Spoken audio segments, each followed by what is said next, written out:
YouTube family, it's the Eccentric Diva, and this morning I'm trying chia pudding with almonds and berries. So it calls for 2 tablespoons of chia seeds and also 1 cup of almond milk, 1 tablespoon of honey. Honey. And a 1/4 cup of mixed berries. And 2 tablespoons of sliced almonds. These aren't sliced, but they're just regular almonds. So you put it in a bowl or jar, mix the chia seeds, almond milk, and honey, stir well to prevent clumping.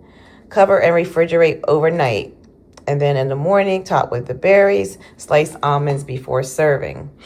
So in my case, it took 3 days for this to become pudding. I would stir it and it just seemed like it was too liquidy. But finally this morning, I can say that this looks like the pudding that it's said it should be. So if anyone else has tried this, can you tell me like a faster way of getting it to become the pudding? I don't know if I need less milk for the chia seeds to absorb, but it looks pretty. Even though it took longer to get to this point.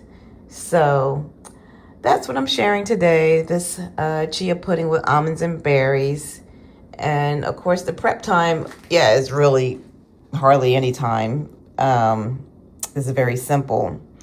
And it's saying that it's 260 calories, 8 grams of protein, and 25 carbs, 15 grams of fat, a good fat.